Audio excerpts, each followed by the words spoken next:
বাংলার শিক্ষা ই পোর্টালে ছাত্রছাত্রীদের কিভাবে প্রমোশন রিটেনশনের কাজ করতে হবে, সেই সঙ্গে কোনো ছাত্র বা ছাত্রী ট্রান্সফার সার্টিফিকেট চাইলে তাকে কিভাবে ট্রান্সফার আউট করে সার্টিফিকেট দিতে হবে, সেই পদ্ধতি আমি আগের ভিডিওগুলোতে আলোচনা করেছি। এই ভিডিওগুলোর লিঙ্ক ডেসক্রিপশন বক্সে থাকবে, আপনারা সেখান থেকে পেয়ে যাবেন। আজকে শেয়ার করব কোনো ছাত্র বা ছাত্রীর ট্রান্সফার সার্টিফিকেট অর্থাৎ লিভিং সার্টিফিকেটে যদি পিইএন নাম্বার না থাকে সেক্ষেত্রে কিভাবে এই পিইএন নাম্বার পাবেন এবং পিইএন নাম্বার সহ লিভিং সার্টিফিকেট কিভাবে ডাউনলোড করবেন এবং ছাত্রছাত্রীদের হাতে তুলে দেবেন।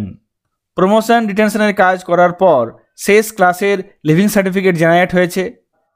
চলুন দেখে নিই সেই লিভিং সার্টিফিকেটে পিইএন নাম্বার নেই, তবুও আমরা কিভাবে সেই পিইএন নাম্বার সহ লিভিং সার্টিফিকেট ডাউনলোড করব। এখানে আমি বাংলার শিক্ষা পোর্টালে লগ ইন করে আছি।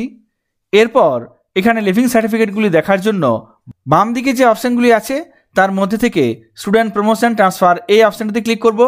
তারপর নিচে স্টুডেন্টস প্রমোশন রিটেনশন এই অপশানটিতে ক্লিক করব। এখানে জুনিয়র হাই স্কুলের ক্ষেত্রে ক্লাস 8 হলো শেষ ক্লাস, সেক্ষেত্রে লিভিং সার্টিফিকেট জেনারেট হয়ে আছে। এখানে এই ডাউনলোড স্কুল লিভিং সার্টিফিকেট অপশানটিতে ক্লিক করে দেখে নেব পেন নাম্বার আছে কিনা। সঙ্গে সঙ্গে এখানে লিভিং সার্টিফিকেটগুলি চলে এসেছে। এখানে দেখুন একটি স্টুডেন্ট যার পিইএন নাম্বার আছে। এরপর বাকি লিভিং সার্টিফিকেটগুলিতে পিইএন নাম্বার আছে কিনা একবার দেখে নেব। এখানে দেখুন আরেকটি স্টুডেন্ট যার পিইএন নাম্বার নেই। তারপরে এখানে দেখুন আরেকজন স্টুডেন্ট যার পিইএন নাম্বার নেই।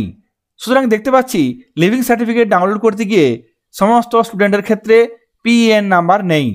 তাহলে এই স্টুডেন্টকে পিইএন নাম্বার সহ লিভিং সার্টিফিকেট দিতে গেলে কি করতে হবে? এখানে আমি এই স্টুডেন্টের কোডটি কপি করে নিলাম। এই স্টুডেন্টের পিইএন নাম্বার সহ লিভিং সার্টিফিকেট কিভাবে জেনারেট করব। এখানে আমরা এরপর আবার বাংলা শিক্ষা পোর্টালে চলে যাব। এরপর এখান থেকে বাঁ দিকে যে অপশানগুলি আছে তার মধ্যে থেকে স্টুডেন্ট প্রমোশন ট্রান্সফার এই অপশানটিতে আবার ক্লিক করব। তারপর নিচের দিকে স্টুডেন্টস ট্রান্সফার আউট এই অপশানটিতে ক্লিক করব।